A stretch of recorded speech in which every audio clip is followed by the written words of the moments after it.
오늘은 부활절 넷째 주일이자 어버이 주일입니다. 하나님이 우리에게 아버지와 어머니를 만나게 하심은 나의 도움이신 하나님, 날 위해 죽기까지 사랑하신 그 하나님을 바라볼 수 있도록 그렇게 하기 위함이고, 또 우리를 부모 되게 하심은 자기 백성을 돌보시고 먹이시고 입히시는 그 하나님의 한량없는 은혜와 사랑을 몸소 경험하게 하심인 줄 믿습니다. 이 놀라운 하나님의 은혜와 사랑을 오늘 다시 한번 깨닫고 고백하시는 은혜가 우리 모두 가운데 임하시기를 주님의 이름으로 축복합니다. 여러분, 자식은 부모의 거울이라는 그런 말 들어보셨죠? 무슨 말입니까? 부모가 하는 행동을 자녀가 그대로 따라한다는 뜻이죠. 비슷한 말로 이런 말도 있습니다. 내 마음대로 되는 자식은 없지만 나를 본받는 자식은 있다. 마찬가지로 내가 보여준 삶을 자녀도 똑같이 살아간다는 말이죠. 그래서 세상 사람들은 팔자는 타고난 것이다. 딸은 엄마 팔자 따라간다. 그렇게 이야기하곤 하는데요. 여러분, 진짜 그런가요? 우리 윗세대를 보면요. 힘들고 어려운 일, 사회적으로 무시받는 그런 직업은 자식에게 대물림 안 한다고 하시면서 자녀에게 다른 직업을 찾아보라고 그렇게 말씀하신 부모님들이 많으셨어요. 그래서 그 자녀가 다른 직업과 일을 하면서 사는 모습을 보게 됩니다. 그런데요, 부모와 자녀가 하는 일은 다르고 사는 형편은 다를지 몰라도 그 사람의 성격과 말투, 생활 방식, 사람을 대하는 태도와 문제를 해결하는 방식은 크게 다르지 않음을 볼 수가 있어요. 실례로 우리가 드라마를 보면요, 가족 드라마에서 많이 나오는 대사 중에 하나가 딸이 엄마에게 그럽니다. 나는 엄마처럼 안 살아. 그런데 세월이 흐르고 그 딸이 엄마가 되었을 때 똑같이 엄마처럼 살아가는 그 모습을 보여주면서 드라마가 끝이 나지요. 이처럼 우리는 부모 세대의 영향을 받고 살았고, 또 나도 내 자녀에게 영향을 주고 있는데요. 내가 부모 세대에게 받았던 것 중에서 좋은 것은 자녀에게 대물림해 주어야 하겠지만 정말 본받지 말아야 할 것, 내가 대물림하지 말아야 할 것을 내 대에서 딱 끊어낼 수는 없는 걸까요? 끊어낼 수 없다면 팔자련이 하고 계속 그렇게 살아야만 합니까? 오늘 우리는 이 질문을 하지 않을 수가 없다는 거예요. 왜냐하면 부모님이 힘들어하는 것을 봤고, 그래서 나도 힘들었는데 이제 내 자식에게는 그런 고통과 마음의 상처, 죄악을 대물림하고 싶지 않기 때문에 오늘 우리는 이런 질문을 해보는 겁니다. 그런데 여러분, 성경은 부모로부터 내려오는 그 팔자를 바꿀 수 있다고 해요. 자녀가 보는 그 거울에 나의 부끄러운 모습, 죄악된 모습이 보이지 않도록 그 거울을 깨트릴 수 있다고 말해요. 어떻게 해요? 오늘 그 질문의 답을 말씀 가운데 찾아가는 그런 은혜가 있기를 바랍니다. 오늘 본문의 말씀은 우리가 잘 아는 야곱과 에사가 장자의 축복을 두고 다투는 이야기 중에 한 대목이에요. 이제 이삭이 나이가 들어 눈이 어두워져 잘 볼 수가 없게 되자 죽을 날이 가까웠다 생각하고 맏아들 에서를 불렀어요. 이삭은 죽기 전에 맏아들 에서에게 축복할 계획을 말하면서 직접 사냥해서 잡은 그 고기를 요리해 가져오라. 그러면 그 음식을 먹고 너를 축복해 주겠다. 그렇게 한 거죠. 그러자 에서는 나는 이제 아버지 대를 이어서 부족장이 될 것이고 아버지 이삭이 가는 곳마다 우물이 터져 나온 것처럼 자신도 그렇게 축복의 대를 잇는 아들이 될 것이라는 큰 기대감을 가지고 아마도 사냥터로 나갔을 거예요. 그런데 그때 이삭의 아내이자 에서와 야곱의 어머니가 되는 리브가가 이 모든 대화를 엿들은 거죠. 당시 아버지 이삭은 믿음직스러운 맏아들 에서를 총애했지만 어머니 리브가는 정반대로 세심하고 배려심 많은, 그래서 어머니 말에 순종하는 야곱을 더 사랑했어요. 그러니 리브가 입장에서 이 가문의 대를 이어야 할 사람이 에서가 아니라 야곱이었기 때문에 리브가는 순간적으로 남편과 맏아들 에서를 속이고 둘째 아들 야곱이 축복을 받고 가문의 대를 이어나가도록 해야겠다는 정말로 인간적인 생각, 얄팍한 속임수를 계획하는 그런 선택을 하게 됩니다. 그래서 리브가는 남편 이삭이 눈이 어두워 잘 볼 수 없다는 약점을 이용해서 야곱을 에서처럼 꾸미고 변장시켜서 에서보다 먼저 아버지에게 가서 축복을 받도록 하는 그런 계략을 꾸몄어요. 그런데 여러분, 이삭은 지금 아버지 아브라함이 하나님께 받은 언약의 말씀, 구원과 축복을 자신에게 전해주었고, 이제 다시 그 말씀과 기도를 아들에게 전해주는 일종의 영적 유산 상속 예식을 행하려는 거잖아요. 그러한 자리에는 하나님의 뜻과 손길이 함께 하시는 법인데, 자기의 생각에 옳은 대로 그 일의 순서와 방법에 개입하는 것은 죄가 될 수 있는 거죠. 여러분, 우리가 어떤 일을 하려 할 때 하나님이 보고 계심을 두려워해야 할 줄 믿습니다. 왜냐하면 사람은 속일 수 있을지 몰라도 하나님은 속일 수가 없기 때문이죠. 그리고 지금 리브가가 잘못된 행동을 하나님, 그리고 또 누가 보고 있어요? 그 어린 아들 야곱이 다 보고 있는 거죠. 이 아들이 거울처럼 다 받아보고 있습니다. 그런데 이 어린 아들이 처음에는 엄마 말을 따르기를 망설였다 그래요. 어머니 리브가의 말이 잘못되었다는 것을 어렴풋이 알았기 때문에 선뜻 따르지 못했습니다. 왜냐하면 그것은 하나님 앞에서 범죄하는 것이고 실패할 경우에 오히려 저주를 받을 가능성이 높았기 때문이죠. 축복은 하나님의 복을 빌어주는 것인데 하나님이 기뻐하지 않는 방법으로 축복을 받아도 괜찮다는, 그렇게 해도 복을 받을 수 있을 것이라는 그 생각 자체가 정말 어리석기 짝이 없는 모습인 거죠. 그럼에도 리브가는 야곱에게 하나님의 말씀을 따르라고 하지 아니하고 내 말을 따르라, 혹시나 저주가 있다면 자신에게 돌리라, 그렇게 말을 했어요. 그런데요, 리브가가 그렇게 하지 않았어도 야곱은 이미 하나님의 선택을 받은 자였습니다. 야곱과 에서가 복중에 있을 때 하나님이 이미 두 형제의 인생을 예언하시기를 큰 자가 작은 자를 섬길 거라, 그렇게 말씀하셨어요. 때문에 리브가는 그 약속의 말씀을 믿고 하나님의 방법을 기다렸어야 했는데 하나님을 향한 온전한 신뢰가 없었기 때문에 하나님보다 한 발 앞서 나가고 말았다는 겁니다. 그래서 결국 야곱이 앞으로 겪게 될 인생이 어떠합니까? 아버지와 형을 속이는 죄를 범한 야곱은 형과 원수가 되어서 집을 떠나야만 했고 20년 동안 외삼촌 라반의 집에서 생활하면서 어머니의 임종도 지키지 못했어요. 누군가 말하기를 리브가의 이런 행동이 하나님의 뜻을 이루기 위한 것이었다고 합니다. 그러나 리브가가 그렇게 하지 않았더라도 하나님의 뜻은 이루어졌을 거예요. 세상은 목적이 선하다면, 모두가 행복한 방향이라면 그 방법은, 그 계획은 조금 불의하고 정당하지 않아도 된다 말하지만 여러분, 하나님은 그렇지 않습니다. 하나님의 일은 과정이 더 중요해요. 마음의 중심을 보시는 분이시기 때문입니다. 이처럼 성경에서 하나님의 뜻을 묻지 않고 인간적 판단과 선택으로 죄를 짓고 넘어지는 그러한 경우가 종종 등장하지요. 처음에는 하나님의 사랑과 축복을 받아 누리며 살았지만 점점 교만해져서 불의한 방법을 사용하고 그 결과 불안과 불행한 인생을 살게 된 인물이 많습니다. 삼손이 그랬죠. 사울 왕이 그랬고 하나님 아끼시던 다윗도 그랬어요. 또 그 아들 솔로몬도 마찬가지입니다. 처음에는 불행 속에서 슬픔이 가득했지만 반면에 하나님을 신뢰하고 말씀 중심으로 살아갔을 때 그 자녀가 잘된 그러한 인물도 있죠. 대표적으로 어머니 한나와 그 아들 사무엘입니다. 여기서 우리는 몇 가지 성경적 자녀 양육법의 원리를 발견할 수가 있는데요. 먼저는 하나님의 말씀이 중심이 된 삶을 살아야 합니다. 신명기 6장 6절에서 7절까지의 말씀에서 오늘 내가 내게 명령하는 이 말씀을 너는 마음에 새기고 내 자녀에게 부지런히 가르치며 집에 앉았을 때든지 길을 갈 때든지 누워있을 때든지 일어날 때든지 이 말씀을 강론할 것이라, 그렇게 말씀하셨어요. 부모가 자녀에게 가르쳐 주어야 할 가장 첫 번째가 바로 말씀이라는 겁니다. 여러분, 말씀이 그 마음에 새겨진 아이는 내 중심이 아니라 말씀이 기준이 되고 그 말씀이 가치관이 되어서 나중에 어떤 어려운 상황에서도 올바른 선택을 할 수 있는 능력을 갖추게 됩니다. 대표적인 아이가 바로 다니엘과 세 친구 아닙니까?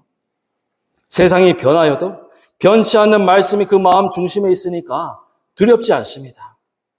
요셉은 주인 보디발의 아내가 유혹했을 때 어떤 선택을 해야 할지 알고 있었어요. 내가 고민하고 선택하는 것이 아니라 하나님의 기준에서 문제를 바라보고 선택하니까 그 삶이 하나님 보시기에 기쁨이 되고 결국 형통한 삶으로 이어지게 되는 거죠. 여러분, 말씀을 배우며 자란 아이는 마음의 사랑으로 가득 채워져서 자아, 정체성이 확실하게 세워집니다. 마음의 사랑이 있으니까 상대를 이해하고 인정하는 공감 능력이 발달하게 돼요. 예수님이 가장 강조하신 말씀이 내 이웃을 내 자신같이 사랑하라, 그렇게 말씀하셨잖아요. 이런 말씀이 우리 아이들 마음에 새겨지면 야곱처럼 잘못된 선택을 할 수가 없는 거죠. 상대를 배려하고 공감하기 때문에 그 관계가 틀어질 수가 없어요. 그런 아이들은 자라면서 긍정적인 태도를 갖고 자연스럽게 주변에 친구가 많아지고 도움을 주고받는 훈련을 하면서 그 관계성이 원만하게 이루어지는 겁니다. 두 번째 성경적 자녀 양육법의 원리는 자녀에게 신앙의 모범을 보이는 겁니다. 앞서 두 아들의 어머니 리브가가 보인 행동은 신앙의 모범이라 말할 수 없는 오히려 잘못된 그런 사례라고 보여집니다. 그럼 아버지 이삭은 신앙의 모범을 보였습니까? 자녀를 축복해 주었기 때문에 신앙의 모범을 보인 것도 같은데 여러분, 그렇습니까? 어릴 때 이삭이 보여준 모습, 아버지 아브라함을 따라서 제단 위에 올라가기를 두려워하지 않고 순종했던 그 모습은 분명 신앙인의 모습, 하나님의 자녀된 모습이었고 어린 양처럼 십자가에 오르실 예수님을 예표하는 그러한 믿음을 보여주었죠. 하지만 창세기 27장의 이삭의 모습은 그렇지 않다는 겁니다. 성경에서 눈이 어두워졌다는 것은 영적 침체기를 상징해요. 이삭은 자기가 언제 죽을지 모른다고 생각했지만 그는 아들 야곱이 집을 나갔다가 20년을 지내고 돌아왔을 때에도 여전히 살아있었고 180세까지 살았습니다. 며느리 라헬이 그보다 먼저 죽었을 정도로 이삭은 오래 살았어요. 그리고 이삭은 맏아들 에서가 이방 여인을 아내로 맞이했을 때, 그래서 장자의 축복을 받기가 문제가 있었음에도 불구하고 이 에서를 축복하려고 했어요. 분명 하나님이 두 아들이 태어나기 전에 야곱을 선택하셨음에도 이삭은 자신의 생각대로 에서를 먼저 불렀다는 겁니다. 또한 불의한 방법을 사용했던 그 아들 야곱을 꾸짖고 올바른 길로 가도록 훈육하지도 않았어요. 이렇게 영안이 흐려진 아버지 이삭과 처음부터 신앙이 없었던 어머니 리브가의 대화를 보면 하나님이 중심이 아니라 내가 축복하고 내가 생각하고 내가 계획하는 오로지 나밖에 없습니다. 이런 모습은 결코 자녀에게 신앙의 본을 보이는 부모의 모습이 아닌 거죠. 반면에 창세기 6장 8절에서 9절에서 노아는 하나님께 은혜를 입은 자로 기록된 하나님이 인정한 의롭고 흠없는 사람이었고 신앙의 본이 되는 아버지였어요. 그는 하나님의 말씀을 듣고서 믿음으로 방주를 준비했습니다. 이는 당시 사람들에게는 이해하기 어려운 일이었고 조롱의 대상이었지만 이 노아는 하나님의 명령에 순종하며 오랜 시간 묵묵히 그 일을 감당합니다. 이러한 아버지의 신앙과 순종의 삶을 보고 자란 세 아들 셈과 함과 야벳은 모두 아버지를 신뢰했고 또 아버지에게 주신 그 하나님의 구원의 말씀을 신뢰했어요. 그래서 세 아들은 아버지를 도와서 구원의 방주를 함께 준비했고 또 자신들의 아내들과 함께 온 가족이 방주에 들어가 구원을 받았습니다. 여러분, 이는 아버지 노아가 가족에게 신앙의 본을 보였기 때문에 가능한 일이었죠. 물론 우리가 자녀들 앞에서 온전한 신앙의 본을 보이기란 말처럼 쉽지는 않습니다. 그런데 우리가 하나님 말씀에 순종하지 않으면, 우리가 신앙을 올바르게 든든하게 세워가지 않으면 홍수처럼 밀려오는 이 세상의 모든 악한 것들로부터 우리 가정을 지킬 수가 없음을 기억할 때, 여러분, 우리 부모 세대가 하나님 앞에 나아가 철저히 회개하고 또 말씀에 순종하며 믿음을 세워야 할 이유와 그래야만 하는 그 사명과 책임이 있음을 오늘 여러분 다시 한번 깨닫는 그 은혜가 있기를 축복합니다. 마지막으로 세 번째 성경적 자녀 양육법의 원리는 자녀를 위한 기도입니다. 어머니 리브가가 그날 야곱을 위해 인간적인 계산을 하지 않고 두 아들을 위해서 기도를 해 주었다면 두 아들의 삶은 어떻게 바뀌게 되었을까요? 물론 그들이 그런 선택을 한 것도 하나님의 뜻과 계관에 있었던 일이지만 우리 삶에 적용해 본다면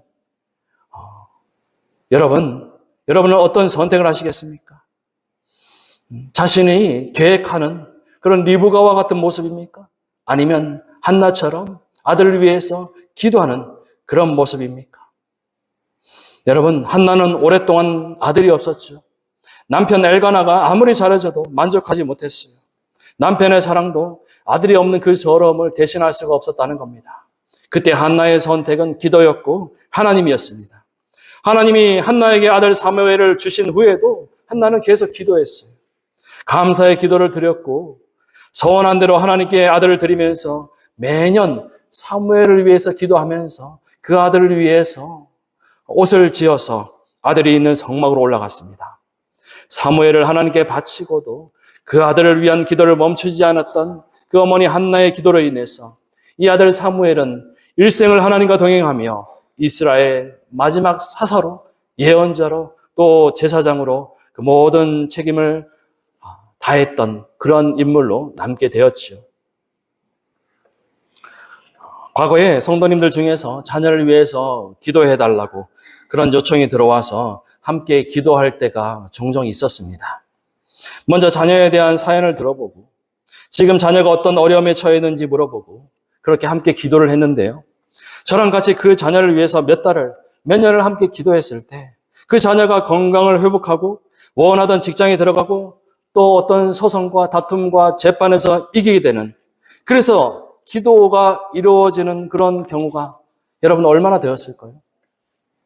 제가 기도의 능력이 부족해서 그런지 몰라도 소원한 대로 기도가 온전히 이루어진 그런 경우가 반도 안 되었어요. 아니, 반의 반도 안 되었어요. 그런데 지나고 보면요, 그분들이 전해주는 소식이 더 놀랍습니다. 목사님, 제가 드린 그 기도는 이루어지지 않았지만, 아들이 원하는 곳에는 못 들어갔지만, 딸이 아직도 그 형편이 어렵지만, 그런데요, 저와 우리 아들 관계가 회복되었습니다. 우리 딸이 다시 교회에 나가게 됐어요. 지난주부터 저랑 같이 나가서 기도합니다. 할렐루야, 감사합니다. 하나님이 더 좋은 것을 이 가정에 주셨네요. 하나님 감사합니다. 저와 그 어머니는 다시 한번 하나님 앞에 감사의 기도를 올려드렸어요. 또 한 번은 어떤 어머님이 전화가 왔는데요. 그분이 대전에 사신대요. 그리고 이 아들은 전주에 살고 있다는 거예요. 그래서 그 아들이 제가 섬기는 그 교회에 가끔 나오는데 최근에는 교회 나오지 않고 있대요. 그리고 경제적인 이유로 며느리가 아들과 이혼을 하려고 한답니다. 아들과 며느리가 매일같이 싸우니까요, 어린 삼형제가 엄마 아빠 싸우는 것을 보고 불안해하고 정신적인 고통과 마음의 병이 생겼다 그래요. 그래서 이 어머님이 그 아들을 생각하면은 잠을 못 자겠다고 하시면서, 목사님, 제발 우리 아들 집에 가셔서 신방도 좀 해주시고 우리 아들 위해서 기도 좀 해주세요. 그렇게 저한테 전화를 하신 겁니다. 여러분, 이 어머니의 전화를 받고 제가 뭐라고 했겠습니까? 저는요, 이렇게 말씀드렸어요. 어머니, 죄송하지만 저는 아드님 집에 갈 수가 없습니다. 그 집에 가서 기도할 수가 없어요. 기도는요, 제가 아니라 어머님이 먼저 하셔야 되기 때문이에요. 아들이 걱정되시고 그 손자들 살리시려면 오늘 당장 어머님이 아들네 집에 가셔서 아드님 또 자부님 손잡고 기도하시길 바랍니다. 어머니가 오시면요, 전화 주세요. 제가 언제든 달려가서 신방하고 함께 기도하겠습니다. 제가 그렇게 말씀드렸어요. 왜냐하면 자녀를 위해서 가장 먼저 기도해야 할 사람은 어머니이기 때문입니다. 아버지가 기도하는 그 뒷모습을 보여주며 자녀에게 신앙의 본이 되어주어야 해요. 여러분, 오늘 여러분의 가정은 무엇으로 자녀를 양육하십니까? 오늘 우리가 말씀 앞에 서서 신앙의 본이 되기를 소망합니다. 부모된 우리가 자녀를 위해 기도할 때 자녀들이 하나님의 은혜와 사랑을 깊이 경험하고 정말로 하나님의 뜻과 계획과 인도하심이 우리 자녀들 삶 가운데 온전히 이루어지는 그 놀라운 경험을 하게 될 줄 믿습니다. 마지막으로 우리가 기도를 하지 않으면 어떻게 될까요? 우리가 말씀 앞에 바로 서지 아니하고 신앙의 본이 되어 자녀들을 가르쳐 주지 않으면 어떻게 될까요? 저는 그래도 하나님께서 우리 자녀들을 포기하지 않는다고 생각해요. 야곱이 아버지와 형을 속이는 자가 되어 집을 떠나 정말 가진 것 하나 없이 그 길에서 돌베개를 베고 잘 때 하나님이 야곱을 만나 주셨잖아요. 하나님이 저와 여러분을 포기하지 않으셨듯이 하나님이 우리 자녀들도 포기하지 않으실 거예요.